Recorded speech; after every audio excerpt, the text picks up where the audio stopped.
Kami bersyukur buat pagi hari ini kami datang beribadah di tempat ini, di Sidang GKI Palangkaraya, bahkan di tempat-tempat rumah-rumah anak-anakmu dimanapun mereka berada yang sedang live bersama kami dalam kesempatan ini. Tuhan, hari ini adalah hari Paskah. Kami memperingati hari kematian Tuhan Yesus yang sudah mati untuk dosa-dosa kami, yang sudah mati untuk menyelamatkan kami. Betapa besar kasih-Mu kepada kami, Tuhan, sehingga Engkau rela mati bahkan ketika kami manusia masih dalam berdosa. Tidak ada kasih seperti kasih-Mu. Hanya Engkau yang memilikinya dan Engkau telah memberikannya kepada kami. Dan kasih-Mu Kau nyatakan lewat Kau mati bagi kami, Tuhan. Hari ini biarlah kami semua bersyukur betapa Engkau telah menyelamatkan kami, sehingga kami hari ini boleh menyembah Bapa dalam roh dan kebenaran, boleh memuliakan Tuhan dan mengagungkan Engkau pada hari ini. Kami ingat kasih-Mu, kami ingat pengorbanan-Mu, kami ingat semua harga yang Kau bayar di kayu salib untuk membenarkan dan menjadikan kami anak-anak-Mu. Hari ini biarlah Tuhan memberkati setiap kami, baik yang ada di tempat ini maupun yang ada di setiap rumah atau siapapun bagi anak-anak-Mu yang menyaksikan live bersama kami dalam ibadah ini. Biarlah hari ini kami diteguhkan dengan keselamatan kami. Kami yang sakit disembuhkan, kami yang lemah dikuatkan, bahkan dari setiap apapun yang diperhadapkan kepada kami. Kami percaya ada Tuhan Yesus yang sudah menang atas setan, ada Tuhan Yesus yang sudah memberikan kemenangan kepada kami, dan kami menerimanya dengan iman di setiap janji-janji yang Kau berikan kepada kami. Dalam nama Yesus kami berdoa, kami terima firman-Mu Tuhan, dan kami sehati mengikat semua roh jahat, penguasa penghulu kegelapan di udara, setan iblis, roh penipu, roh intimidasi, penuduh berdakwah, setiap apapun yang mengikat kami tolak, perintahkan pergi di dalam nama Yesus. Penolakan setiap firman Tuhan, bentuk kesombongan gangguan manusia, kami tolak, kami patahkan di dalam nama Yesus. Tidak boleh menjamah kami dan seluruh umat Tuhan, siapapun kami yang boleh bersama-sama saat ini sedang bersekutu bersama dengan kami kepada Tuhan. Dalam nama Yesus kami berdoa, kami menerima firman-Mu. Haleluya. Semua yang diberkati kata-kata amin. Silakan duduk, saudara yang terkasih. Terima kasih yang sudah melayani dalam ujian kehidupan dan musik. Dan saudaraku, Tuhan memberkati kita semua hari ini. Saudara yang sudah ada boleh bergabung bersama kita di tempat ini, dan juga bagi saudara-saudara anak Tuhan yang ada di setiap rumah atau dimanapun saudara berada yang bisa bersama kita hari ini. Saya sapa dulu kita semua yang ada di sini, boleh pakai tangannya, katakan haleluya. Semua saudara-saudara anak Tuhan yang di Palangkaraya, di Sapangi, ada di Manduing Lama, boleh katakan haleluya. Atau saudara-saudara yang bisa bersama kami hari ini boleh mengikuti live streaming di Facebook Gereja Kemenangan Indonesia Palangkaraya. Hari ini biarlah saudara juga boleh diberkati dalam firman Tuhan yang akan kita dengarkan pada hari ini. Nah, saudara yang dikasih dalam nama Yesus, mari sebelum kita terima firman Tuhan, saudaraku, mari kita akan membacakan suatu pengakuan kita dalam menerima firman Tuhan. Bisa ada di sini atau saudara yang ada di rumah, mungkin saudara tidak ada tayangan, kita akan perkatakan ini sebagai pengakuan iman kita. Mari dalam nama Tuhan Yesus kita angkat Alkitab kita, kita tinggikan firman Tuhan di atas segala keberadaan kita. Hari ini mari kita katakan bersama saya, katakanlah di dalam nama Tuhan Yesus. Ini adalah Alkitab.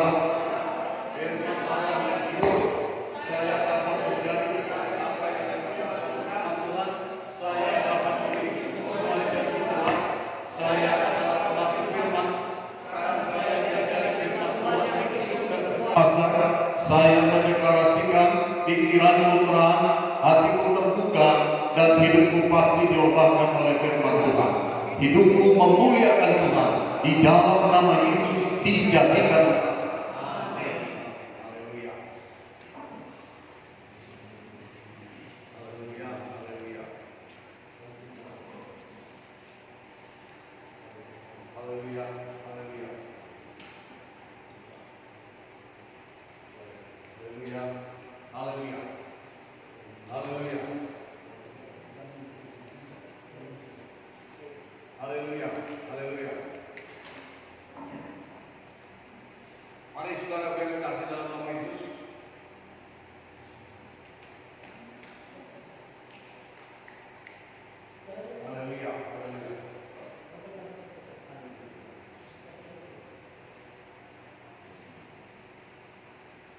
Haleluya. Haleluya, haleluya, haleluya. Nah, saudara yang berkasih dalam nama Yesus, kita akan lihat firman Tuhan pada hari ini. Haleluya. Saudara masih di sini semua, amin. Yang di ruangan ini, haleluya saudara. Jangan terganggu ya, kita sedang beribadah. Dan saudara-saudara yang di rumah juga sudah sedang beribadah, saudara boleh kita tetap fokus dalam firman Tuhan hari ini. Mari kita lihat firman Tuhan dalam Markus pasal 15, saudaraku, bagaimana Yesus telah mati dan telah menyelamatkan kita. Markus pasal 15. Saya akan bacakan beberapa ayat saja, saudara yang kekasih. Dalam Markus 15, berita tentang kematian Tuhan Yesus dimulai Markus 15 ayat 1 sampai ayat yang ke-41. Tetapi tidak akan saya baca semua. Mari kita akan lihat dalam Markus 15 ayat 1. Ayat 1 berkata, pagi-pagi benar imam-imam kepala bersama tua-tua dan ahli-ahli Taurat dan seluruh mahkamah agama sudah bulat mufakatnya. Mereka membelenggu Yesus lalu membawanya dan menyerahkannya kepada Pilatus.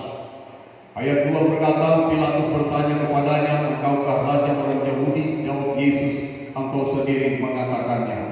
Nah, saudaraku, dan sampai seterusnya, saudara yang kekasih dalam nama Yesus. Kemudian saudaraku, berita yang dilanjutkan pada ayat yang ke-22, saudara yang kekasih.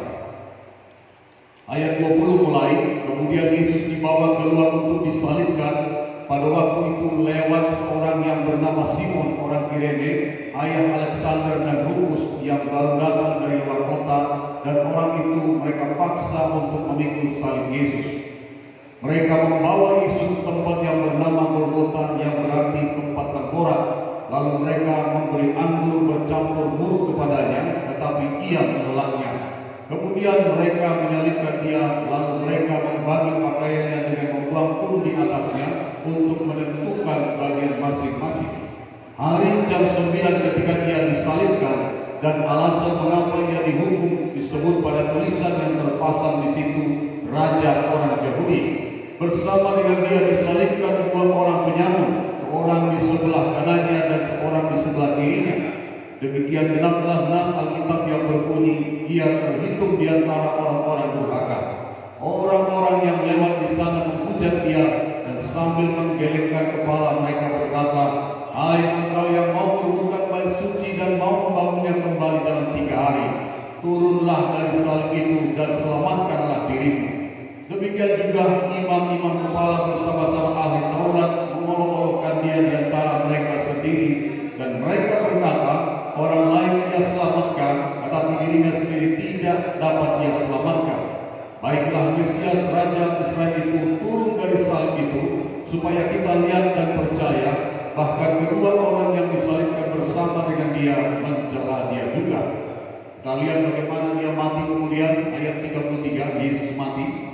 Pada jam 12 kegelapan meliputi seluruh daerah itu dan berlangsung sampai jam 3. Pada jam 3 berserulah Yesus dengan suara nyaring, Eloi Eloi lama sabachthani, yang berarti Allahku Allahku mengapa engkau meninggalkan aku.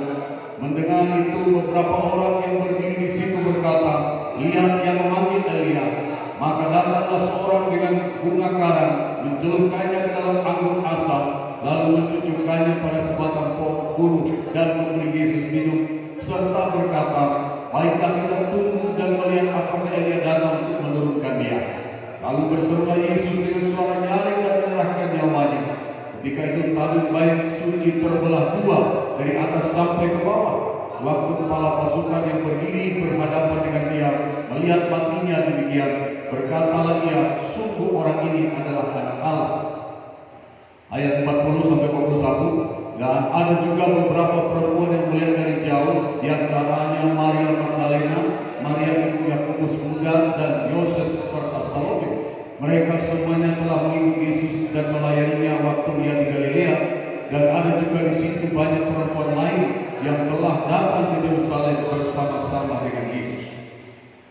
Nah, saudara yang kasih, inilah berita tentang kematian Tuhan Yesus di kayu salib. Hari ini di seluruh dunia orang percaya merayakan hari kematian Tuhan Yesus, saudara. Dan semua percaya bahwasanya Yesus itu benar-benar pernah ada di dunia, dan setelah dia menyelesaikan tugas dari Bapaknya sampai garis akhir, di mana dia harus mati disalibkan untuk menyelamatkan dunia. Saudara, kematian Tuhan Yesus Kristus disalib sebagai juru selamat dunia adalah merupakan bukti kasih Tuhan kepada kita umat manusia. Dan saudaraku, dia merupakan gambaran dari domba Paskah, anak domba jantan yang disembelih orang-orang Israel ketika pertama sekali dalam kitab Keluaran dikatakan mereka merayakan Paskah sebelum orang Israel keluar dari tanah Mesir. Saudara yang kekasih dalam nama Yesus, dan itu diteguhkan oleh Yohanes. Yohanes berkata, Yohanes 1 ayat 29. Yohanes 1 ayat 29 dikatakan, pada keesokan harinya Yohanes melihat Yesus datang kepadanya dan berkata, lihatlah anak domba Allah yang menghapus dosa dunia.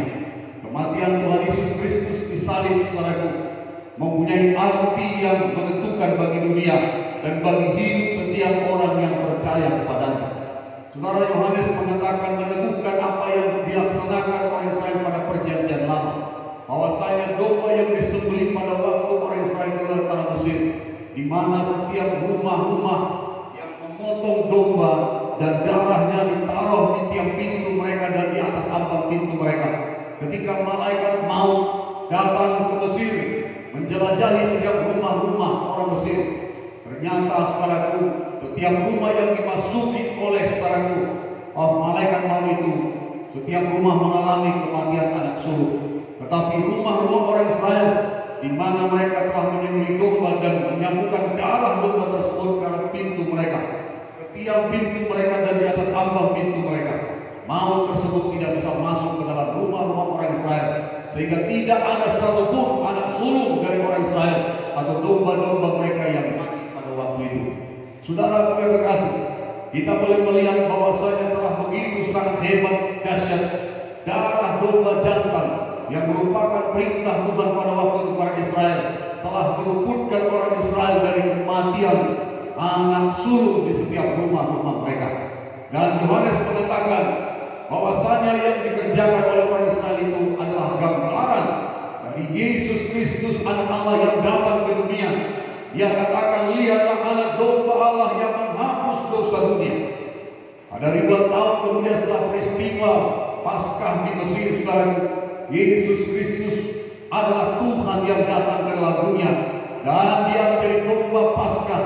Dia menjadi anak domba Allah yang disembelih, yang mati disalib sekali untuk selama-lamanya, untuk menghapus dosa semua manusia dari generasi kepada generasi. Hari ini mau saya sampaikan kepada saudara bahwasanya kematian Tuhan Yesus Kristus disalib itu mempunyai arti yang sangat menentukan bagi nasib dunia dan bagi nasib orang-orang yang percaya kepadanya.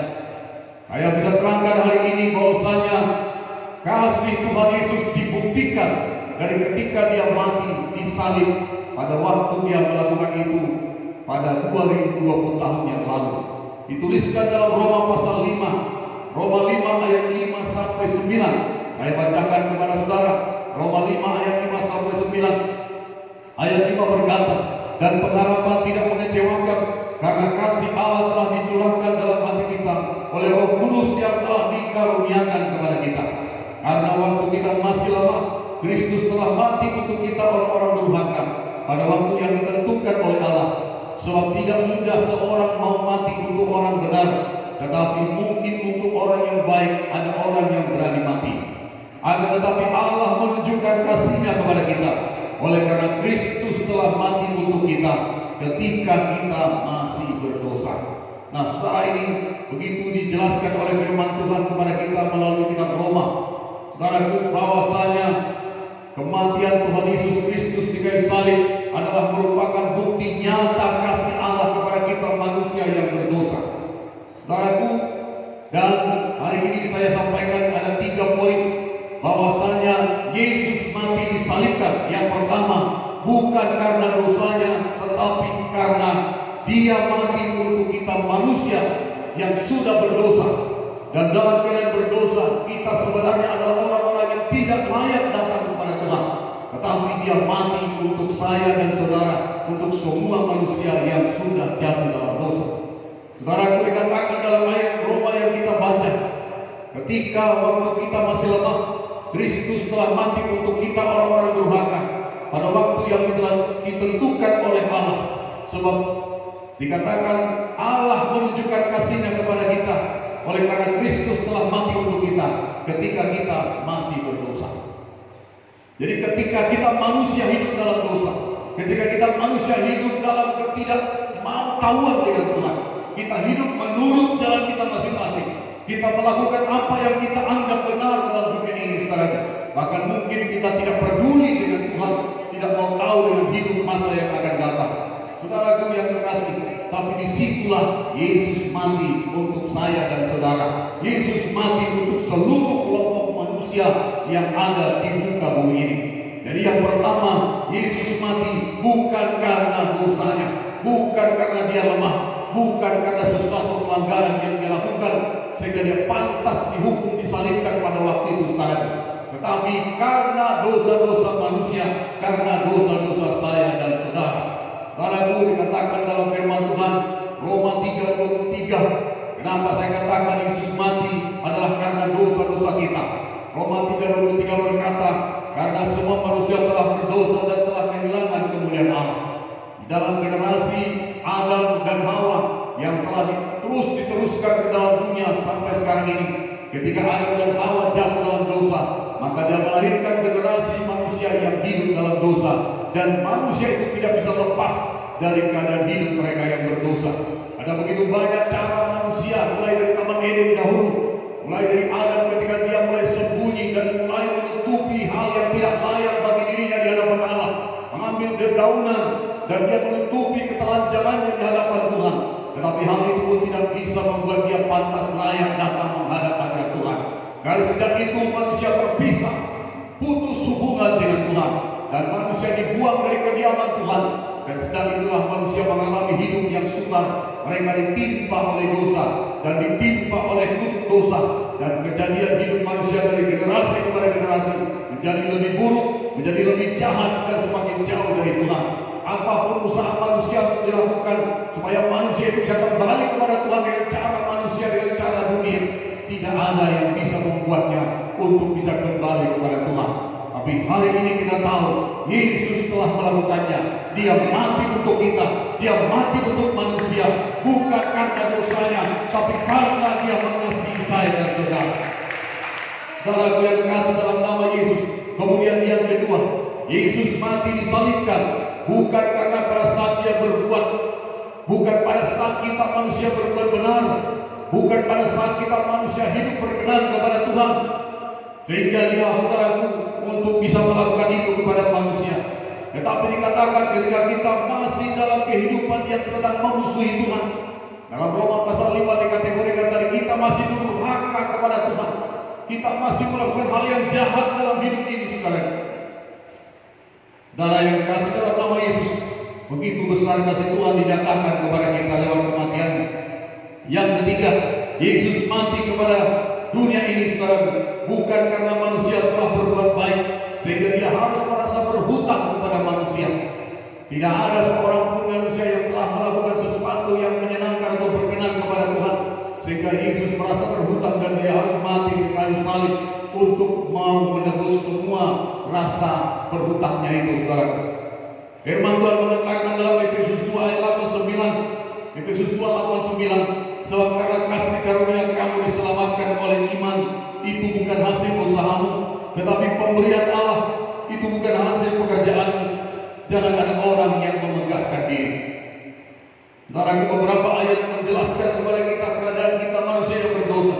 Yesaya 64 ayat 6 dikatakan, demikianlah kamu sekalian seperti seorang najis, dan segala kesalahan kami seperti kain kotor. Kami sekalian menjadi layu seperti daun, dan kami lenyap oleh kejahatan kami seperti daun dilenyapkan oleh angin.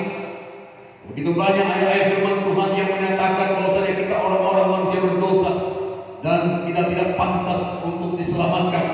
Yesaya 40 ayat 15, sesungguhnya bangsa-bangsa adalah seperti setitik air dalam timba, dan dianggap seperti sebutir debu pada neraca. Sesungguhnya pulau-pulau tidak lebih dari abu halus beratnya. Pulau-pulau tidak lebih dari abu halus beratnya. Ada banyak lagi. Mazmur 8 ayat 5. Apakah manusia sehingga kau mengingatnya? Apakah manusia sehingga kau mengindahkannya? Saudara kekasih, dari sini semua ayat-ayat yang disampaikan firman Tuhan, betapa manusia itu sebenarnya adalah orang yang tidak pantas dikasihi, orang yang tidak layak Yesus mati kepadanya. Kalau menurut hitungan kesalahan dan dosa pelanggaran kita, kalau menurut nilai daripada kita manusia itu sekarang yang tidak hanya nebus saja, tapi kenapakah Tuhan yang begitu mulia itu, kenapakah Yesus yang begitu kudus dan begitu agung itu mau datang dari surga dan dia mengosongkan kealahannya, bahkan dia mengambil rupa menjadi manusia, firman Allah menjadi manusia, bahkan dalam kemanusiaannya dia mau rela mati taat sampai disalibkan di Golgota, akan matinya adalah mati yang tidak wajar karena disiksa begitu berat. Saudaraku, kita tahu alasannya tidak lain, alasannya adalah hanya satu, karena Tuhan Yesus mengasihi saya dan saudara, karena Tuhan Yesus mengasihi manusia-manusia yang berdosa. Saudara yang dikasihi dalam nama Tuhan Yesus Kristus, itulah alasannya mengapa Yesus mau mati disalibkan. Saudara yang dikasihi dalam nama Yesus Kristus, dalam firman Tuhan Yesaya 43 ayat 25-26 dikatakan seperti ini, Dia mengasihi kita. Yesaya 43 25-26, Akulah Dia yang menghapus dosa pemberontakanmu, oleh karena Aku sendiri dan Aku tidak mengingat-ingat dosamu. Ingat-ingatlah Aku, marilah kita berperkara, kemukakanlah segala sesuatu supaya engkau nyata benar. Yesaya 1 ayat 18, marilah kita berperkara firman Tuhan, sekalipun dosamu merah seperti berbiji, akan menjadi putih seperti salju, sekalipun berwarna merah seperti daun kesumba, akan menjadi putih seperti bulu domba. Saudara, 2 Korintus 5:21, Dia yang tidak mengenal dosa telah dibuatnya menjadi dosa karena kita. Dia yang tidak mengenal dosa telah dibuatnya menjadi dosa karena kita, supaya dalam Dia kita dibenarkan oleh Allah. Saudara yang kekasih, ini adalah firman Tuhan yang mengajarkan kepada kita betapa semuanya itu dilakukannya hanya karena satu alasan, yaitu Dia sangat mengasihi saya dan saudara. Biarlah kita tidak ragu-ragu lagi akan kasih Tuhan kepada kita. Amin. Kita lihat lebih jauh peristiwa kematian Tuhan Yesus saat di Taman Getsemani, saudara, ketika cawan murka Allah dihadapkan pada Tuhan Yesus, saudara, dan Dia berdoa kepada Bapa di surga, agar Dia katakan pada dalam doanya, kalau boleh biarlah lalukan cawan ini daripadamu, saudara yang kekasih, tetapi bukan kehendakmu melainkan kehendakmu. Lukas 22 ayat 42 berkata, yang Bapakku, jikalau kau mau, ambillah cawan ini daripadamu, tetapi bukanlah kehendakku melainkan kehendakmu yang telah terjadi. Melainkan kehendakmu lah yang terjadi. Saudaraku, ada pilihan bagi Yesus karena Dia Tuhan dalam keadaan manusia, secara manusia dalam dagingnya secara manusia, yang juga merasakan haus, lapar dan sakit. Secara kemanusiaannya Dia getar. Itulah sebabnya dituliskan ketika di Taman Getsemani, Yesus berdoa berkali-kali. Bahkan dalam doanya Dia mengerang, Dia berpeluh, bukan lagi peluh air seperti kita berkeringat, tetapi dikatakan Dia berpeluh darah, karena Dia berjuang bagaimana Dia harus mematuhi Bapaknya. Saudara yang kekasih, dan Dia ada pilihan untuk melawannya, ada pilihan untuk tidak melakukannya. Saudara yang kekasih, itulah sebabnya Dia berdoa kepada Bapaknya, ya Bapakku, jikalau kau mau, ambillah cawan ini daripada. Ini adalah jeritan teriakan daging Yesus secara manusia, yang juga seperti kita kalau merasakan sakit boleh jadi kita meninggalkan rasa sakit itu dan mencari titik aman. Tapi Yesus tidak melakukannya. Dia katakan, bukanlah kehendakku melainkan kehendakmu lah yang terjadi. Saudara, ini dilakukannya karena Dia mengasihi Bapa, taat kepada Bapa, dan Dia mengasihi saya dan saudara, mengasihi semua manusia yang berdosa. Saudaraku yang kekasih, kita lihat kemudian karya penebusan Tuhan Yesus Kristus di kayu salib. Saudaraku, setiap pemberontakan dan dosa-dosa manusia layak membuat Allah yang adil dan kudus, suci dan mulia itu akan menghukum setiap dosa dan pelanggaran manusia, akan menghukum manusia akan setiap daripada pelanggaran dan dosa-dosa mereka. Itu dikatakan Roma 6:23, sebab upah dosa adalah maut, tetapi kasih karunia Kristus adalah hidup yang kekal. Saudara, setiap pelanggaran akan dihukum, setiap dosa akan dihukum, setiap kesalahan ada hukumannya, setiap pemberontakan ada sanksi. Upah dosa adalah maut, setiap dosa upahnya adalah maut, kematian kekal, dan akan binasa di neraka. Saudara, tetapi saudara, hukuman tersebut telah diambil oleh Tuhan Yesus dan dia pikul sampai selesai di kayu salib, dan dia harus mati untuk menyelesaikan tuntutan daripada hukuman tersebut. Hari ini boleh saya gambarkan kepada saudara arti kematian Tuhan Yesus Kristus yang menebus dosa kita. Saudaraku, di dalam kehidupan yang nyata, setiap pelanggaran atau kesalahan akan mengakibatkan dua pihak yang terlibat. Pihak yang pertama yaitu pihak yang pelanggar atau pihak yang membuat masalah, atau pihak seorang yang berbuat tindakan salah atau yang disebut sebagai pelaku, saudaraku. Dan ada yang pihak yang dilanggar atau pihak yang dirugikan atau yang disebut sebagai korban. Saudara, dari pelanggaran atau kesalahan yang dilakukan tersebut maka akan timbul kerugian yang harus ditanggulangi atau harus dibayar atau harus diselesaikan. Salah satu contoh saya berikan gambaran kepada saudara. Kalau ada seorang supir yang membawa kendaraannya atau mobilnya dalam perjalanan yang begitu mungkin membuat dia capek di tengah jalan, lalu tanpa disadari, dalam hilang kendali, supir ini atau orang yang membawa mobil ini menabrak satu rumah yang ada di pinggir jalan, dan rumah itu rusak sekali, saudara. Tapi mobilnya memang tidak terlalu rusak, saudaraku, dan hal itu menimbulkan kerusakan atau kerugian kepada pemilik rumah yang dilanggar oleh orang yang membawa kendaraan tersebut. Maka saudaraku, kerugian daripada pemilik rumah itu bisa diselesaikan dengan membayar ganti rugi atau mengganti rugi kerusakan dari rumah yang dirusak oleh supir atau pemilik kendaraan tersebut. Maka mungkin selesailah urusannya. Tetapi saudaraku, ada cara lain yang bisa dilakukan, yaitu kalau sopir itu atau pengendara mobil tersebut bisa bebas kalau dia dimaafkan atau diampuni oleh pemilik rumah yang dimana rumahnya telah dirusak oleh akibat pelanggaran mobil tersebut. Tetapi kita lihat, kalaupun mungkin dia dimaafkan sehingga dia tidak membayar ganti rugi, bukan berarti tidak ada kerugian yang dialami oleh pemilik rumah yang rusak tersebut. Saudaraku, dia bisa pulang diampuni tanpa membayar apa-apa. Tetapi pemilik rumah itu akan mengalami kerugian, dan kerugian itu akan tetap ditanggung dan akan tetap ditanggulangi oleh pemilik rumah tersebut. Saudara yang kekasih, setiap kerugian yang terjadi di pihak Allah karena segala dosa dan pelanggaran kita akan membawa penghukuman dan membawa, saudaraku, kebinasaan kepada hidup kita manusia. Tetapi Tuhan telah menyelesaikan itu semua. Dia mengampuni saya dan saudara. Dia melupakan semua dosa dan kejahatan kita. Dia menerima kita dengan segala dosa-dosa dan pelanggaran kita. Yang berkata dalam Yesaya 1:18, marilah datang kepadaku, mari kita berperkara, walaupun dosamu merah seperti berbiji, aku membuatnya putih seperti salju. Dan tidak ada dosa yang tidak bisa diampuni oleh darah Yesus.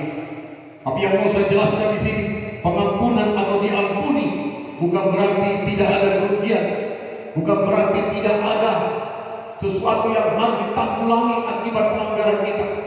Saudaraku, kita boleh melihat karya kayu salib, kerugian akibat dosa-dosa kita di hadapan Tuhan, kerugian akibat segala pemberontakan kita di hadapan Tuhan. Saudara, itu semua ditanggung oleh Tuhan Yesus. Dia menanggung, memikulnya di kayu salib. Dia menjadi substitusi kita, saudara. Dosa kita pada Allah merugikan Tuhan dalam kedaulatannya, dan itu membuat sebenarnya manusia akan dituntut dan dihukum mati, karena upah dosa adalah maut, firman Tuhan berkata. Tetapi melalui pemberitaan Yesus di salib, Yesus menanggung semua kerugian itu. Dia pikul di bahunya, dia pikul sampai di kayu salib di Golgota, saudara.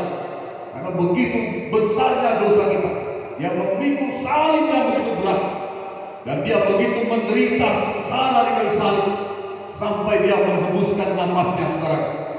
Saudara, sebelum Dia mati di kayu salib, menjelang di kayu salib, kalau saudara bisa baca dari dalam Markus pasal 15 itu, kondisi mental tubuh kesehatan Tuhan Yesus itu sebenarnya sangat lemah secara manusia.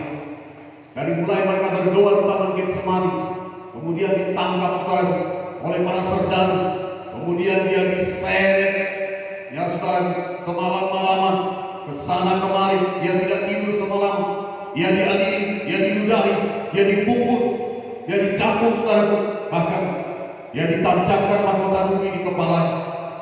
Kemudian saudara Dia dicambuk besoknya, kemudian Dia besoknya diarak melalui lorong-lorong Yerusalem memikul salib yang begitu berat. Dan dengan bantuan Simon dari Kirene, Markus 15:21, karena pada waktu Dia dipaksa memikul salib dari lorong-lorong jalan Yerusalem menuju Golgota, sebenarnya tubuhnya begitu lemah.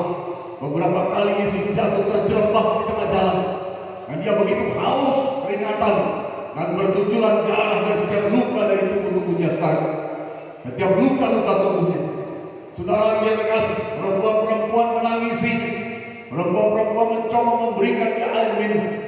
Saudara, bahkan Dia ketika mencoba meminumnya, para serdadu membuangnya sekarang. Mereka menangis, tapi Yesus masih sempat berkata, jangan tangisi aku, tapi tangisilah dirimu.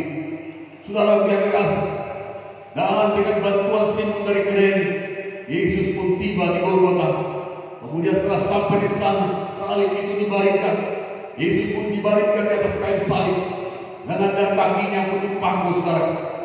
Dan kita bisa bayangkan bagaimana darah yang mulai dari malam Dia dilemahkan saudara, tidak tidur, bahkan mulai dicambuk sampai tubuhnya berbiru-biru. Kemudian saudara Dia dipukul, kepalanya diberi mahkota bumi. Dalam keadaan begitu Dia dipaksa memikul salib. Kemudian di kayu salib saudara dipaku tangan dan kakinya, dan semua luka-lukanya mengalirkan darah yang segar, darah Yesus yang kudus, darah yang tidak bernoda. Dan saya percaya darah itulah yang menghapus dosa dunia, darah itulah yang menghapus dosa saya dan saudara. Saudara, ketika salib itu didirikan, maka saudara bisa bayangkan tubuh Yesus akan menarik saudara tangannya itu, menabok tubuhnya, dan akan membuat luka-luka di tangannya akan semakin tergoyang saudara. Dan Dia akan berjuang melawan rasa sakit dari semua luka-luka yang ada pada tubuh. Pada waktu itu Dia menjadi tontonan umum orang hilir mudik, karena dikatakan jalan salib itu banyak orang hilir mudik di situ. Bahkan para prajurit tidak tahan melihat pemandangan yang mengerikan itu. Itu dituliskan saudara dalam Yesaya 53 ayat 2. Yesaya telah menubuatkan bagaimana waktu Yesus disalib. Dikatakan di sana Yesaya 53 ayat 2, sebagai tarung Ia tumbuh di hadapan Tuhan, dan sebagai tunas dari tanah kering Ia tidak tampan, dan semarangnya pun tidak ada, sehingga kita memandang Dia, dan rupa pun tidak, sehingga kita menginginkannya. Pasal 53 ayat 3, Yesaya 53 ayat 3, Ia dihina dan dihindari orang, seorang yang penuh kesengsaraan dan yang biasa menderita kesakitan. Ia sangat dihina sehingga orang menutup mukanya terhadap Dia, dan bagi kita pun Dia tidak masuk hitungan. Saudara, kalau ditulis dalam Lukas 23 ayat 36, itu sampai prajurit-prajurit harus mereka minum minuman keras, mereka mabuk karena melihat pemandangan yang mengerikan bagaimana waktu Yesus disalib. Dan sisa mabuk mereka itu mereka berikan kepada Yesus waktu disalib. Itu ditulis Lukas 23:36. Juga prajurit-prajurit mengolok-olok Dia. Mereka menunjukkan anggur asap kepadanya. Anggur asap itu adalah bekas minuman para prajurit-prajurit yang pada waktu itu menjaga Yesus waktu disalibkan. Saudara, dalam sejarah pemerintahan Romawi yang memperlakukan hukum gantung atau salib, saudara, orang-orang yang dihukum salib itu adalah orang-orang penjahat kelas kakap, penjahat yang begitu jahat. Makanya satu-satunya hukumannya adalah disalib. Dan itu biasa dilakukan pada waktu itu di kerajaan Roma. Saudara, orang yang disalib itu pada biasanya bisa bertahan 3 hari sampai 1 minggu. Dia bisa digantung dan masih hidup di situ. Dan karena begitu sakitnya, biasanya orang yang disalib digantung kalau belum mati itu dia akan berteriak-teriak karena kesakitan. Dan biasanya dia akan bersumpah serapah karena begitu kesalnya dengan kesakitan yang dia alami. Saudaraku, tetapi Tuhan Yesus, kita lihat dikatakan bahwasanya kurang lebih hanya 6 jam saja tubuhnya bisa bertahan. Karena begitu sakitnya penyiksaan yang dibuat kepada Yesus. Jam 9 dia, saudaraku, disalibkan. Kemudian jam 12 ada kegelapan meliputi daerah itu. Kemudian jam 3 sore dia sudah mengembuskan napas terakhir. Dia katakan Eloi, Eloi lama sabachthani, dan dia mengembuskan napasnya, dia menyerahkan nyawanya kepada Tuhan. Saudara, itu semua terjadi karena begitu hebatnya siksaan yang dialami Tuhan Yesus di kayu salib. Saudara yang dikasih dalam nama Yesus, siksaan seperti itu biasanya dilakukan tentara Romawi kepada penjahat-penjahat yang begitu jahat pada waktu itu. Tetapi Yesus bukan penjahat. Yesus bukan orang yang melakukan dosa pada waktu itu. Yesus tidak ada melakukan kesalahan yang pantas dihukum mati. Bahkan Pilatus pun tahu itu, saudara. Dia katakan tidak ada kejahatan yang dia buat sehingga dia pantas dihukum mati seperti permintaan kalian, dia katakan. Tetapi orang-orang Farisi itu orang memaksa, salibkan dia. Dan mereka berkata, biarlah darahnya ditangguhkan kepada kami dan kepada keturunan kami. Saudara, Pilatus pun mencuci tangannya karena memang dia tahu tidak ada pantas Yesus dihukum mati, disalibkan seperti ini. Saudara, kita lihat peristiwa kematian Tuhan Yesus dalam Yohanes 19:31-34. Ketika pada terakhir sekali sebelum Sabat, karena besoknya hari Sabat dan waktu itu sudah sore, maka orang-orang yang dihukum itu, saudaraku, yang digantung itu akan dibunuh, dipastikan mati supaya mereka diturunkan dari kayu salib. Maka pada waktu tiba giliran Yesus dilihat, Yesus itu sudah mati. Keduanya, saudaraku, di kiri kanannya ada dua penjahat yang digantung seperti dia. Dan mereka masih hidup. Bahkan ada yang masih mengocek, menjelik atau mengejek Tuhan Yesus pada waktu itu. Tapi ada satu sebelah kanannya, sadar waktu dia disalib, yang minta supaya dia diampuni dan diingat oleh Tuhan pada waktu di Firdaus. Dan dia pun diselamatkan. Jika pada giliran kedua orang itu kakinya dipatahkan. Kemudian, saudaraku, pada waktu giliran Yesus kakinya dipatahkan. Karena memang sudah dipastikan dia sudah mati. Dan untuk memastikannya, orang serdadu melayangkan tombaknya ke dadanya, saudara, ke lambungnya. Lalu keluarlah darah dan air, membuktikan dia benar-benar mati, saudara yang kekasih. Saudara yang kekasih dalam nama Yesus, ini yang dikerjakan oleh Tuhan Yesus di kayu salib. Dikatakan dalam 1 Petrus 2:22-24, ia tidak berbuat dosa dan tipu tidak ada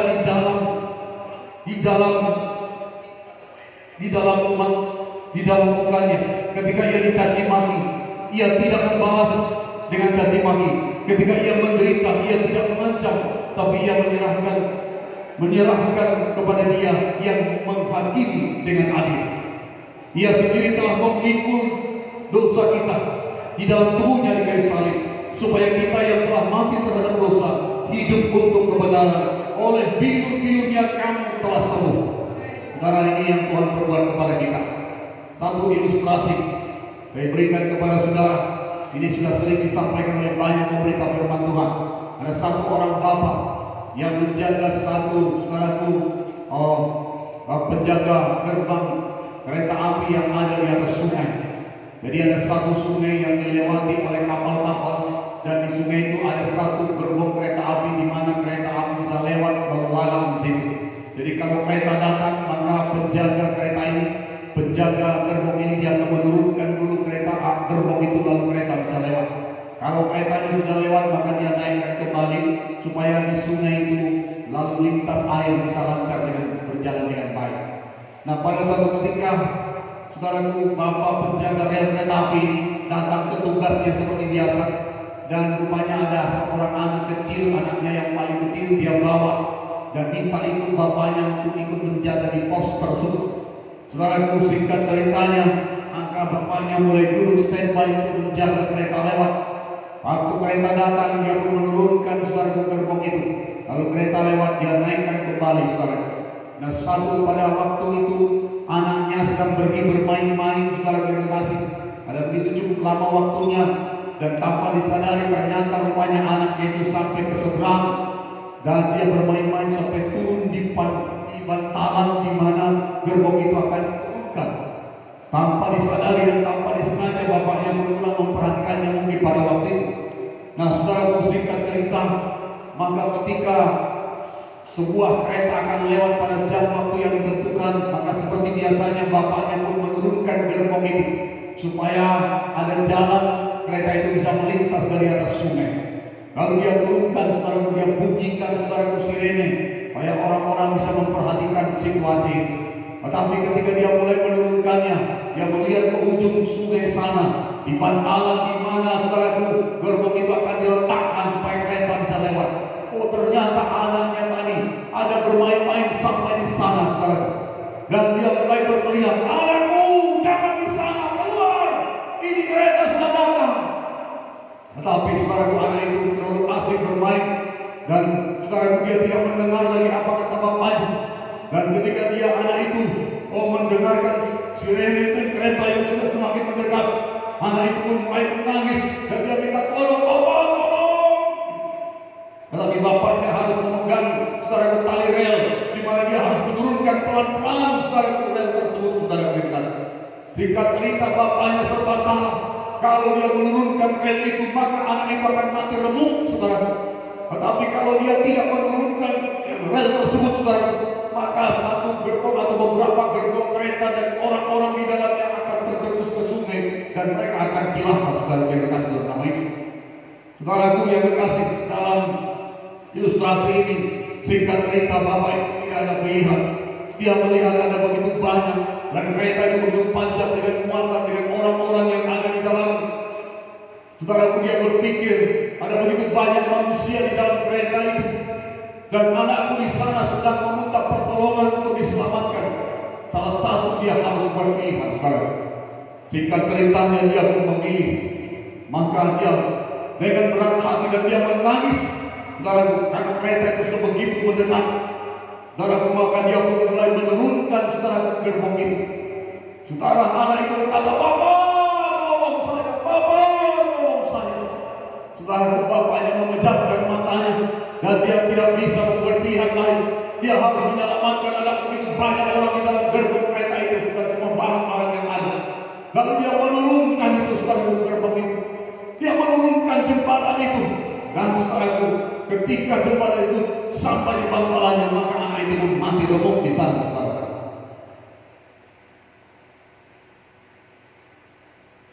Bapak itu menangis. Dia tidak bisa bilang apa-apa. Begitu hancur hatinya, saudara. Karena dia tidak ada pilihan. Dia menghitung ada begitu banyak manusia di kereta itu. Dia pilih untuk menyelamatkan manusia yang ada di gerbong kereta itu, saudara. Dan dia mengorbankan anaknya yang ada di bantalan daripada, saudara, jembatan itu. Orang kereta itu datang. Dan orang-orang tidak tahu apa yang sedang terjadi di jembatan kereta itu. Orang-orang di dalam kereta sibuk, mereka makan minum, ada yang main HP, ada yang bernyanyi, ada yang bercerita. Mereka senang-senang di dalam kereta tersebut. Mereka menikmati perjalanan yang begitu baik. Tetapi rupanya di balik semua kesenangan dan kehidupan mereka itu, ada seorang ayah, ada seorang bapak yang tidak berpikir panjang untuk mengorbankan anaknya untuk bisa membuat mereka lewat dari gerbong itu, supaya orang-orang mereka yang ada di kereta api itu tidak terjerumus ke dalam sungai dan mati. Dia memilih menyelamatkan orang-orang yang di dalam kereta itu dengan mengorbankan anaknya yang ada di dalam bantalan, saudaraku, jembatan kereta itu. Saudara, itulah yang Bapa buat kepada kita itu, anak-anaknya yang percaya kepada-Nya. Bapa di surga, saudaraku, dia hancur melihat ketika Yesus sebenarnya tangkap di taman Getsemani. Dia menyaksikan semua detik demi detik ketika Yesus mulai ditangkap di taman Getsemani. Dia melihat ketika mulai, saudaraku, sordalu-sordalu menyekapnya dan membawanya kepada mahkamah agama. Dia mendengar, menyaksikan, saudaraku, bagaimana dia mulai diadili. Bahkan dia melihat kesusahannya di penjara, ditahan semalaman dia tidak tidur. Kemudian besoknya dia dibawa, dicambuk, dipukul, diludahi, saudara. Dan dia melihat bagaimana Yesus telah dicambuk dalam keadaan berdarah-darah. Darah, kalau bisa baca sejarah cambukan Romawi, cambukan tentara Romawi itu adalah cambuk yang dibuat daripada mata baja seperti ada pancingnya. Jadi ketika dicambukkan ke dalam tubuh Yesus dan itu ditarik, maka tubuh Yesus itu teroyak-oyak, saudara. Itulah yang dikatakan 1 Petrus 2:24, bilur-bilur Yesus. Bilur-bilur Yesus menyembuhkan kita. Ketika dia dicambuk dengan cambukan itu, dia tahan, karena sakit sekali. Tapi itu dia menahankan supaya saya dan saudara yang percaya kepadanya hari ini boleh menerima kesembuhan dari kuasa bilur Yesus. Boleh menerima kekuatan kehidupan dari bilur Yesus. Jika saudara dan saya bisa terima kesembuhan dari kuasa bilur. Kemudian saudara itu dalam keadaan berbiru-biru dan berdarah-darah, kepalanya sudah diberi mahkota dulu. Dia dipaksa begitu salib itu. Salib itu begitu berat. Sambil dipukul, sambil dicambuk, dia memikul salib itu. Dan saudara bisa bayangkan bagaimana Bapa di sorga menyaksikan itu detik demi detik, saudara. Tidak ada tersembunyi di mata Bapa. Dia melihat semua peristiwa itu. Bukan berarti Bapa tidak bisa menolongnya. Bukan berarti Bapa tidak bisa meluputkannya dari semua penderitaan itu. Bahkan waktu Yesus di taman Getsemani ketika Petrus menyentakkan telinga seorang serdadu, dia katakan, "Sambutkan pedangmu. Apakah kau pikir aku tidak bisa membantu pasukan malaikat untuk bisa menghancurkan mereka itu?" Bisa dia akan melawan, bisa membuat pembalasan. Tetapi seperti yang dibuatkan firman Tuhan, seperti domba, dia digiring dan dia tidak bergeming sedikit pun, karena begitu taat kepada Bapaknya dan mengasihi kita manusia yang berdosa. Detik demi detik Bapa menyaksikan. Dia lihat ketika dia terjatuh beberapa kali di tengah jalan menuju Golgota, saudara. Dia dengarkan ketika manusia meludahi dia dan mengejek dia, berkata, "Selamatkan dirimu, Allah Tuhan." Begitu sombongnya manusia, begitu angkuhnya manusia. Mereka tidak tahu yang dikerjakan adalah untuk keselamatan manusia. Sampai tidak sanggup lagi dia beberapa kali jatuh. Syukur ada Simon dari Kirene menolong dia untuk mengangkat salib itu.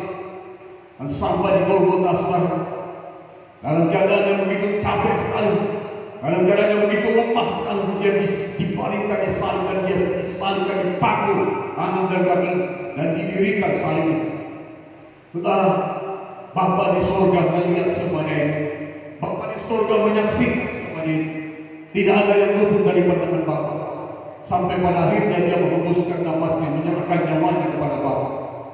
Makanya dia katakan, "Eloi Eloi lama sabaqtani, mengapa kau meninggalkan aku?" Karena ketika semua cawan dosa itu ditimpakan pada Yesus, maka Bapa yang kudus itu tidak bisa bersekutu dengan dosa manusia yang sudah ditimpakan pada Yesus. Itu makanya dia memalingkan wajah. Tetapi kita tahu artinya sekarang, ketika Bapa memalingkan wajahnya dari Yesus, ketika Yesus menanggung semua dosa manusia, supaya saya dan saudara sekarang yang diselamatkan boleh bersekutu dengan Bapa di surga, boleh berkomunikasi dengan Bapa di surga. Haleluya, saudara. Saudara yang dikasih dalam nama Yesus, hati Bapa hancur melihat anaknya remuk oleh rel kereta api pada waktu itu. Tetapi orang-orang di dalam rel kereta api tidak tahu peristiwa tersebut. Mereka asik dengan segala kehidupan mereka. Inilah yang sedang terjadi dalam hidup dunia. Sampai sekarang pun kadang-kadang kita heran melihat anak-anak Tuhan. Sudah terjadi virus corona yang mematikan begitu banyak manusia. Masih juga kadang-kadang orang percaya sekalipun kadang-kadang tidak mau tahu dengan Tuhan. Masih mereka belum peduli dengan Tuhan. Kadang-kadang untuk beribadah pun mereka masih harus begitu bergumul, saudara. Tapi tahukah saudara bahwasanya semuanya ini pun diizinkan Tuhan. Kesulitan kesukaran akan diizinkan Tuhan, bahkan mungkin lebih besar daripada itu, supaya orang-orang datang mencari Tuhan, supaya orang-orang datang kepada Tuhan, karena hanya Tuhan yang akan bisa menolong kita. Saudara yang terkasih, saudara yang bersama kita hari ini yang dikerjakan Tuhan pada kita. Manusia sedang asik dalam segala kelemahan mereka. 1 Yohanes 2 ayat 17. Semua manusia sedang lagi asik dalam dosa-dosa mereka. Mereka sibuk dalam keinginan daging dan segala hal yang salah di dunia ini. Tetapi orang-orang yang mengerti kehendak Allah, mereka akan hidup bagi Tuhan. Hari ini kita akan terima berkat Paskah. Apakah berkat Paskah yang boleh kita terima hari ini? Yang pertama, berkat Paskah adalah Paskah merupakan bukti nyata kasih Allah kepada kita manusia. Oleh karena itu hari ini, mari terima berkat Paskah. Mari terima kasih Allah kepada kita. Apakah bukti kasih Allah kepada kita? Dia memberikan anaknya mati untuk saya dan saudara. Mari percaya dan terima dia menjadi Tuhan dan Juru Selamat kita. Yohanes 3:16 berkata, begitu besar kasih Allah akan dunia ini, sehingga dia mengaruniakan anaknya yang tunggal, supaya setiap orang yang percaya kepadanya tidak binasa melainkan beroleh hidup yang kekal. Saudaraku, 1 Yohanes 5 ayat 12, barang siapa memiliki anak ia memiliki hidup, barang siapa tidak memiliki anak ia tidak memiliki hidup. Saudara yang hari-hari ini belum tahu pasti keselamatannya, dan kau tidak tahu kemana kau akan meninggalkan dunia ini. Kita tidak tahu apa yang kita kerjakan sekarang dan tujuan hidup kita bagaimana. Saudaraku, firman Tuhan berkata hidup kita sudah dibatasi. Hidup kita begitu singkat dalam dunia ini. Hari-hari ini virus corona sedang membunuh begitu banyak manusia. Dan ketika mereka mati, sepertinya tidak ada harganya. Karena orang yang dikasihi keluarganya pun tidak bisa mendekat untuk memberikan selamat, ungkapan sebagai terima kasih atau doa terakhir kepada mereka. Karena sangat dibatasi. Karena hal itu membahayakan mereka. Tetapi di dalam Yesus, saudara dan saya akan menjadi orang yang berharga. Di dalam Yesus, saudara dan saya adalah orang yang memiliki jaminan keselamatan. Hari ini terima Yesus sebagai Tuhan dan Juru Selamat. Agama semua baik, menjadi orang Kristen juga baik, tapi itu tidak menjamin keselamatan saya dan saudara. Lewat Paskah, Allah memberikan anaknya untuk Juru Selamat kita. Yang menyelamatkan saya dan saudara bukanlah gereja, bukanlah agama kita, bukanlah segala perbuatan baik kita, tetapi yang menyelamatkan saya dan saudara adalah Tuhan Yesus Kristus. Jikalau saya dan saudara percaya dan memilikinya, maka saudara dan saya diselamatkan. Amin. Yang kedua, kita menerima kasih Allah yang tidak terbatas dalam hati kita.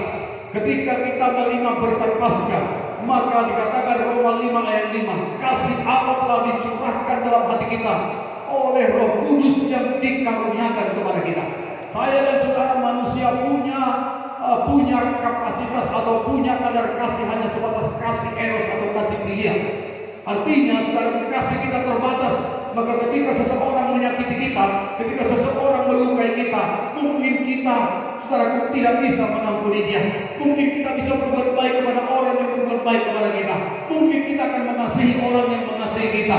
Mungkin kita akan datang ke pesta atau ke kondangan orang yang datang ke pesta ke kondangan kita. Tetapi akan sulit sekali kita akan datang mengasihi orang yang berbuat jahat kepada kita. Kita akan sulit sekali memberkati orang yang mungkin mau menganiaya kita, kalau itu secara kasih filia manusia. Tetapi hari ini melalui Paskah, kasih Allah sudah dicurahkan dalam hati saya dan saudara. Kasih Allah yang bagaimana? Kasih Allah di mana manusia sedang berdosa, di mana dunia sedang durhaka, di mana dunia sedang memberontak kepada Allah. Dalam keadaan seperti itulah Allah datang dalam diri Yesus. Yesus datang ke dunia dan Yesus mati untuk manusia yang sedang berdosa, yang sedang durhaka, yang sedang menyakiti hati Tuhan. Kasih seperti itu hanya ada pada kasih Yesus Kristus, dan kasih sedemikian rupa sudah dikaruniakan kepada saya dan saudara. Sehingga hari ini saudara dan saya sebagai anak Tuhan bisa seperti Tuhan katakan, ampunilah orang yang berdosa kepadamu, berkatilah orang yang mengenai kamu. Jangan ada lagi kita yang sakit hati, jangan ada lagi kita yang kepahitan, jangan sampai menjadi orang Kristen tapi tidak mengampuni satu sama lain. Bahkan hari ini kita berjemaat kudus, terima tubuh dan darah Yesus, mengenang mengingat semua pengorbanan Tuhan. Kalau Bapa Kristus telah mengasihi kita semua, maka saya dan saudara pun harus mempraktekkan kasih itu. Tidak ada yang tidak bisa. Persoalannya mau atau tidak. Kalau saudara mau, kasih agape dari Tuhan sudah ada pada saya dan saudara, dan kita mampu mengasihi saudara-saudara yang lain. Nah, saudara yang kasih dalam nama Yesus Kristus, yang terakhir, Paskah. Berkat Paskah yang terakhir adalah kita dibenarkan oleh anugerahnya. Hari ini jelas firman Tuhan berkata, Yesus sudah mati menggantikan kita di kayu salib. Kita yang membuat pelanggaran dan kita yang harus dihukum di kayu salib. Tetapi Dia membatalkan pelanggaran itu. Dia membebaskan kita, diampuni, dimaafkan. Bukan berarti tidak ada harga yang Yesus buat untuk menyelesaikan itu. diampuni, dimaafkan. Tetapi ada harga yang begitu mahal Yesus buat, di mana Dia harus mati disalibkan untuk menyelesaikan semua pelanggaran-pelanggaran kita. Sehingga hari ini berkat Paskah yang ketiga yang sudah bisa terima adalah kita semua yang percaya kepadanya dibenarkan oleh anugerahnya. Efesus 2 ayat 8-9 dikatakan, kamu diselamatkan oleh karena iman kepada Kristus. Itu bukan hasil usahamu, itu bukan hasil perbuatanmu, tapi itu adalah pemberian Allah kepada kita. Hari ini saya dan saudara di tempat ini, bahkan dimanapun saudara berada, terima kasih karunia Allah, terima anugerah penyelamatan dari Tuhan. Engkau dan saya bisa selamat masuk surga bukan karena perbuatan kita, bukan karena usaha kita manusia, bukan karena harga yang kita bayar, tetapi Yesus yang sudah membayar harganya, Yesus yang sudah menyelesaikannya di kayu sekali untuk selama-lamanya. Haleluya saudaraku, sehingga menjadi orang yang berkenan kepada Tuhan, yang boleh bersekutu dan berdoa kepada Tuhan. Dan Tuhan berkata di Yohanes 1:12, setiap orang yang menerima Dia diberikan kuasa menjadi anak-anak Allah. Hari ini saya dan saudara menjadi anak Allah, dan sebagai anak Allah, saudara dan saya adalah ahli waris kerajaan Allah. Setiap janji-janji yang Dia siapkan diperuntukkan untuk saya dan saudara sebagai orang percaya. Haleluya. Hari-hari ini kita mendengarkan bagaimana ketakutan manusia terhadap virus corona COVID-19 yang begitu menghantui banyak negara dan bangsa, termasuk bangsa kita, provinsi dan kota kita. Tapi saya percaya darah Yesus di kayu salib akan sanggup memproteksi saya dan saudara. Darahnya telah mengalahkan maut, telah mengalahkan kematian, bahkan kematian sekalipun. Terima darah Yesus, terima anugerah Tuhan pada hari ini, sehingga saya dan saudara menjadi orang yang diselamatkan, menjadi orang yang berkenan kepada Tuhan, yang bisa mempraktekkan kasih Allah, dan kita memberitakan kasih Tuhan ini kepada banyak jiwa, sehingga setiap lutut bertelut, setiap lidah mengaku Yesus Kristus adalah Tuhan bagi kemuliaan Allah Bapa. Haleluya. Mari kita berikan tepuk tangan bagi Tuhan Yesus. Tuhan memberkati kita. Mari kita bangkit berdiri, kita akan bersyukur kepada Tuhan. Haleluya.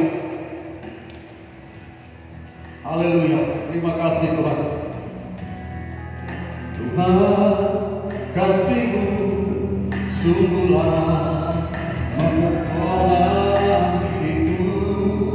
Katakan Tuhan kuasa-Mu, Tuhan kuasa-Mu sungguhlah menggetarkan hatiku. Mari sekali lagi katakan Tuhan,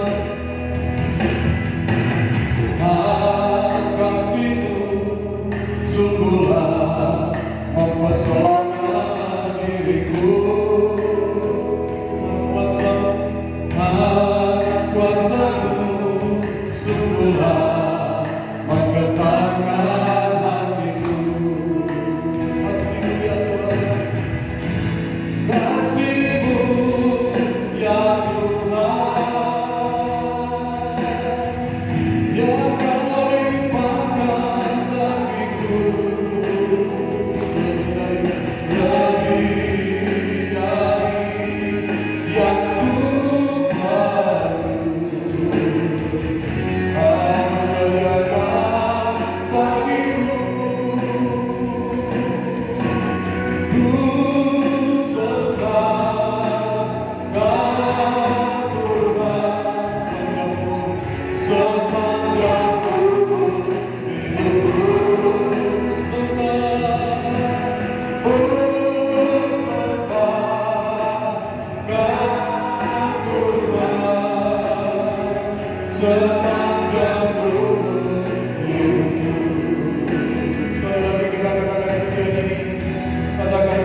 Kau melakukan, kau akan sampai mati di kayu salib. Bukan karena kami berdosa, bukan karena kami telah hidup benar, atau bukan karena kami telah melakukan perbuatan baik sehingga kau berhutang kepada kami. Tetapi itu kau lakukan karena kau sangat mengasihi kami dan patuh kepada Bapa di surga. Tidak ada jalan lain untuk menyelamatkan kami manusia dari dosa-dosa kami. Tetapi kau telah membuat jalannya, menggantikan kami di kayu salib. Engkau menjadi substitusi kami di kayu salib, sehingga kau yang menanggung hukuman itu dan kami bebas merdeka memperoleh kehidupan dan keselamatan di dalam Engkau Tuhan. Hari ini biarlah kami terima berkat Paskah, di mana Yesus adalah anak domba Allah yang telah disalibkan, yang telah mati untuk sekali selama-lamanya bagi dosa dunia ini, supaya setiap kami yang percaya tidak binasa melainkan beroleh hidup yang kekal. Berkati kami semua, berkati kami umat-Mu, teguhkan keselamatan kami, dan berkati bagi semua anak-anak Tuhan yang mendengar firman Tuhan ini, dimanapun kami berada, melawat kami semua. Terima kasih Tuhan, terima kasih Tuhan. Haleluya. Saudara yang kasih dalam nama Yesus, hari ini biarlah melalui Paskah ini setiap kita boleh punya keyakinan yang pasti bahwasanya kita telah menerima anugerah keselamatan dari Tuhan yang sudah Dia berikan cuma-cuma. Karena walaupun Dia berikan cuma-cuma, itu adalah sesuatu yang Dia bayar mahal untuk memberikan keselamatan itu kepada kita. Bagi saudara yang hari ini belum tahu pasti keselamatan saudara, belum yakin kalau saudara meninggalkan dunia ini saudara tidak tahu kemana, hari ini buka hatimu, undang Tuhan Yesus masuk dalam hidupmu. Saudara tidak menerima agama, atau saudara tidak hanya menjadi seorang orang Kristen, tetapi saudara menerima kehidupan, menerima Yesus sebagai Tuhan dan Juru Selamat. Jika saudara bersedia hari ini, mari saudara yang ada di tempat dimanapun, angkat tangan saudara dan kita berdoa kepada Tuhan. Mari saudaraku, katakan doa ini bersama saya. Percaya dalam hati, mengaku dengan mulut Yesus adalah Tuhan, maka kita diselamatkan. Ucapkan doa ini bersama saya. Tuhan Yesus yang baik, saat ini Tuhan, saya percaya Yesus Kristus yang disalibkan dan yang telah mati dan bangkit naik ke surga, menyediakan rumah yang kekal bagi setiap orang percaya. Dia adalah Tuhan dan Juru Selamat. Saya percaya kepada Tuhan Yesus. Saya membuka hati saya, mengundang Tuhan Yesus masuk dalam hidup saya. Jadilah Tuhan dan Juru Selamatku. Terimalah saya menjadi anakmu. Tulislah namaku di kitab kehidupan. Saya mau mengikut Yesus seumur hidupku. Di dalam nama Yesus saya berdoa. Haleluya Tuhan. Saudara, hari ini saudara percaya dalam hati, mengaku dengan mulut Yesus Tuhan, maka kita diselamatkan. Dan Tuhan berkata Roma 10:13, barang siapa berseru kepada Tuhan akan diselamatkan.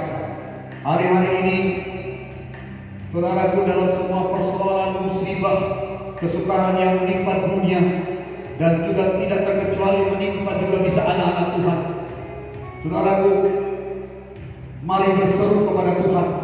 Kalau saudara dan saya berseru kepada Tuhan, akan diselamatkan, akan diluputkan, akan ada perlindungan dan pertolongan Tuhan yang sempurna. Hari ini bagi saudara yang merasa butuh pertolongan Tuhan, kalau ada yang sakit tubuhnya hari ini, saya mau berdoa, kita berdoa. Bukan saya yang menyembuhkan, bukan pendeta yang menyembuhkan, tapi iman saudara dan saya kepada janji Tuhan, karena Dia sudah berbilur-bilur di kayu salib untuk menyembuhkan segala penyakit kita. Saudara yang merasakan kesulitan akibat daripada dampak virus corona yang mengakibatkan resesi ekonomi di dunia hari-hari ini, saudaraku, percaya pertolongan Tuhan tidak terlambat. Percaya Tuhan Yesus adalah gembala yang baik bagi saya dan saudara, yang akan menyediakan segala yang kita perlu dalam hidup memuliakan Tuhan. Saudara yang butuh berkat dan pertolongan Tuhan, angkat tangan saudara.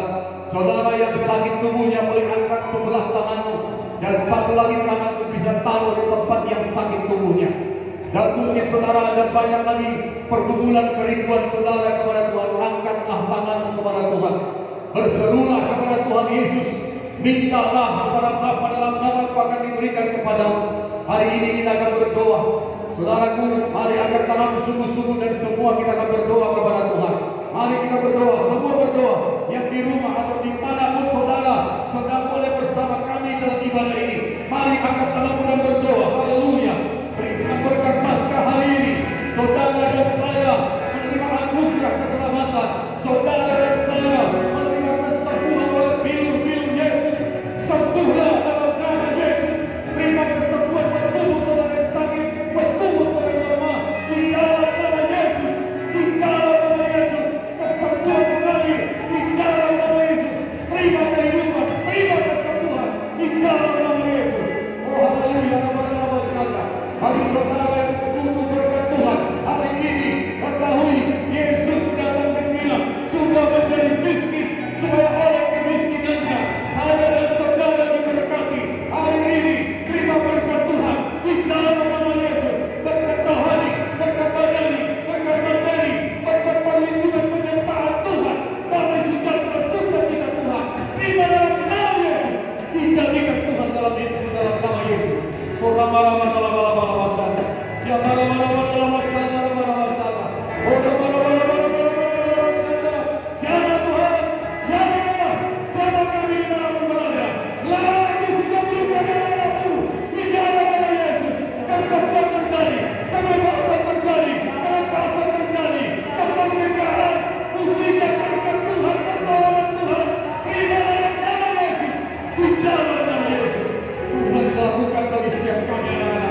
Dimanapun kau berada, yang khawatir, yang takut akan kemiskinan, hari ini angkat semua ketakutan, kekhawatiran hidup di dalam nama Yesus. Tuhan memberikan damai sejahtera, Tuhan memberikan keberanian, Tuhan memberikan sukacita di dalam nama Yesus. Terima kasih Tuhan, terima kasih Tuhan. Haleluya. Saudaraku yang terkasih, bagi saudara yang tadinya merasa sakit di tubuhnya, saudara bisa gerakkan tubuh saudara. Saudara yang tadinya ada hal-hal yang memberati saudara, saudara boleh bertindak, gerakkan, terima kesembuhan, saudara sehat, saudara sembuh. Saudara yang tadinya rindu berkat Tuhan, jangan lagi ragu-ragu, kerjakan apa yang bisa saudara buat, percaya pada firman Tuhan, lakukan firman Tuhan dengan benar, maka terimalah berkat dan perlindungan Tuhan. Haleluya. Saudara yang rasa-rasa takut, orang-orang takut karena virus corona yang mematikan, ketahuilah hari ini darah Yesus lebih berkuasa. Darah Yesus berkuasa untuk khusus membentengi saudara. Memang kita perlu social distancing, kita perlu mengikuti arahan physical distancing, bahkan segala hal-hal yang bisa untuk menolong kita sehat. Tetapi lebih daripada itu, percaya masa Yesus sudah menyembuhkan saudara. Kuasa darah Yesus sudah membentengi, memberikan kehidupan kepada kita. Haleluya. Haleluya Tuhan, terima kasih. Bapa, aku berdoa untuk semua kami anak-anak baik di tempat ini maupun di rumah-rumah yang hari ini sedang ikut bersama kami lain dalam ibadah ini, maupun setiap orang yang bisa bersama kami lain dengan acara ini. Berkati setiap kami, rumah tangga, nikah, anak-anak, berkati pekerjaan-pekerjaan mereka. Tuhan, Engkau yang melindungi anak-anak-Mu, maka terjadi kesukaran menimpa dunia.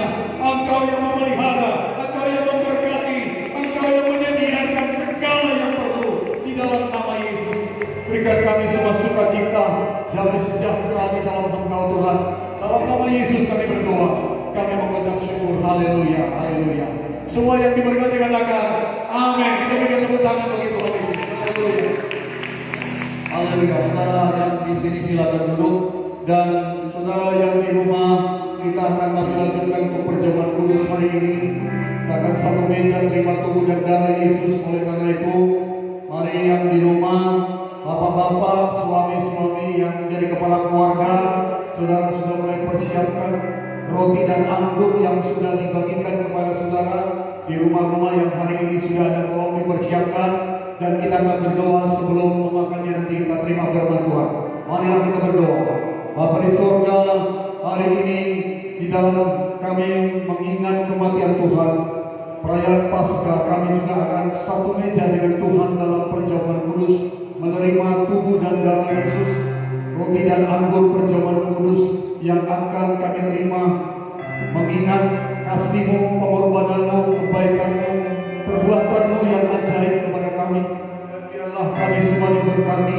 baik yang ada di gereja saat ini maupun yang ada di rumah-rumah setiap anak-anakmu dimanapun mereka berada. Berkatilah Tuhan, layakkan kami semua di dalam nama Bapa, Anak dan Roh Kudus kami melakukannya. Haleluya. Sambil kita bersekutu, sambil kita bernyanyi, saudara yang di rumah nanti bisa sudah mulai dibagi. Mari kita memuji Tuhan.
Kita pakai berdiri semua, saudara yang di rumah juga boleh berdiri.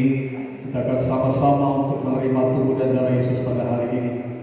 Sebelum kita terima tubuh Yesus dan makan tubuh dan darah Yesus, dengarlah firman Tuhan dalam Yohanes pasal 6, 48 sampai seterusnya. Firman Tuhan berkata, Akulah roti hidup yang telah turun dari surga. Jikalau seorang makan dari roti ini, ia akan hidup selama-lamanya. Dan roti yang kuberikan itu di tengah dagingku, yang akan kuberikan untuk hidup dunia. Aku berkata kepadamu, sesungguhnya jikalau kamu tidak makan daging anak manusia dan minum darahnya, kamu tidak mempunyai hidup di dalam dirimu. Barang siapa makan dagingku dan minum darahku, ia mempunyai hidup yang kekal, dan aku akan membangkitkan dia pada akhir zaman. Sebab dagingku adalah benar-benar makanan, dan darahku adalah benar-benar minuman. Barang siapa makan dagingku dan minum darahku, ia tinggal di dalam aku dan aku di dalam dia. Sama seperti Bapa yang hidup mengutus aku dan aku hidup oleh Bapa, demikianlah juga barang siapa yang memakan aku akan hidup oleh aku. Inilah roti yang telah turun dari surga, bukan seperti roti yang dimakan oleh nenek moyangmu dan mereka telah mati. Barang siapa makan roti ini, ia akan hidup selama-lamanya. Mari angkatlah tubuh Yesus. Saudara yang di rumah juga, mari kita semua mengangkat tubuh Yesus. Kita tinggikan tubuh Yesus di atas segala keberadaan kita. Saudaraku, pastikan semua kita sudah terima, baik anak-anak pun boleh mendapat bagian dan dibantu oleh orang tuanya. Sebab apa yang telah kuteruskan kepadamu telah aku terima dari Tuhan, yaitu bahwa Tuhan Yesus pada malam waktu ia diserahkan mengambil roti, dan sesudah itu ia mengucap syukur atasnya. Ia memecah-mecah kain dan berkata, inilah tubuhku yang diserahkan bagi kamu. Perbuatlah ini menjadi peringatan akan aku. Perjamuan kudus ini kita perbuat supaya kita mengingat Tuhan Yesus, mengingat kasih-Nya, mengingat pengorbanannya, mengingat karyanya di kayu salib. Saudaraku, dengan iman hari ini, inilah tubuh Yesus yang sudah dicampur berbelut-belut, tubuhnya yang telah mengalami luka-luka, dihina, direndahkan, diludahi, bahkan harus mati binasa di kayu salib untuk menebus saya dan saudara. Tubuhnya adalah roti hidup. Jikalau saudara dan saya makan tubuh Yesus, maka saya dan saudara akan hidup dan ada jaminan dibangkitkan pada waktu Yesus datang pada kali yang kedua. Tubuh Yesus adalah saya dan saudara di dunia ini. Kalau saudara terima tubuh Yesus, maka saya dan saudara harus saling menerima satu sama lain, harus saling mengampuni, hidup dalam kasih Tuhan. Karena tubuh Yesus tidak bisa dipisah-pisahkan. Saudaraku, tubuh Yesus adalah tubuh yang dipakai untuk beribadah. Tubuh yang dipakai untuk alat melakukan firman Tuhan. Tubuh yang kudus, tubuh yang dipakai untuk memuliakan Tuhan. Oleh karena itu biarlah hidup kita, tubuh kita juga untuk alat memuliakan Tuhan dan beribadah kepada Tuhan. Jagalah tubuh Yesus, jagalah gereja ini, jagalah tubuh Kristus. Pelihara supaya nama Tuhan dipermuliakan. Pelihara supaya Tuhan bisa pakai tubuhnya, yaitu hidup saya dan saudara, untuk meneruskan memberitakan kematiannya sampai dia datang kembali menjemput kita. Dengan iman hari ini, terimalah tubuh Yesus dengan segala kuasa, berkat kehidupan, kesembuhan, berkat kelimpahan yang ada di dalam, berkat persatuan yang ada di dalam. Terimalah dan jadi dalam hidup kita. Dalam nama Yesus, terimalah tubuh Yesus.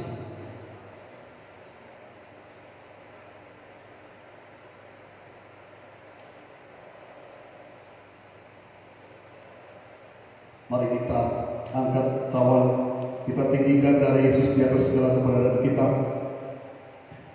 Demikian juga yang mengambil cawan sesudah makan lalu berkata, cawan ini adalah perjanjian baru yang dimantaikan oleh darahku. Perbuatlah ini setiap kali kamu meminumnya menjadi peringatan akan aku. Kita menerima darah Yesus hari ini. Setiap kali kita meminum cawan, Tuhan berkata, supaya kau mengingat aku, supaya kau mengingat aku. Ingatlah ketika dia setiap tubuhnya mengalir darah yang tidak berdosa. Ingatlah harga yang dia bayar, setiap luka-luka di tubuhnya harus meneteskan darah yang tidak bersalah, darah yang suci, darah yang kudus, darah anak domba Allah. Dan darah itulah yang berkuasa menghapus dosa dunia, yang berkuasa menghapus dosa saya dan saudara. Percaya hari ini, saudara dan saya